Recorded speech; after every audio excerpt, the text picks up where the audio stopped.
Alright, so I'm gonna show a video on how to replace the rear shocks.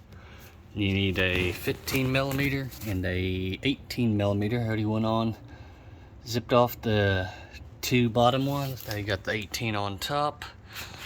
I do have it on a jack stand. I do have my jack supporting the rear control arm on it. I went to the factory shocks on it.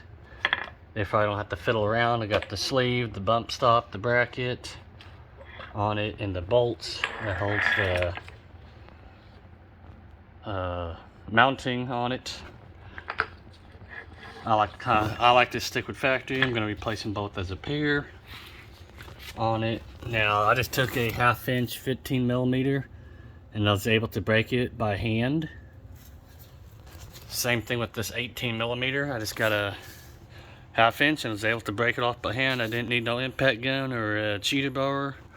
Surprised that these are not like very tight on there. Alright, so I got the old one off. Now I just gotta go put the new one on. Basically, just kind of try to slide it in best you can. You'll have to kind of finagle with it. I like to start with the bottom first. Get myself lined up on the bottom. Over here, I'll have to look at it.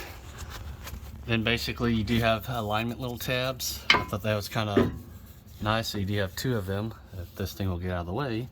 One here, one over here. Basically that will just sit like so. Just kind of sit right between these. So it's just going to kind of look like that. Alright, so I got these two bottom ones started. I did have to move the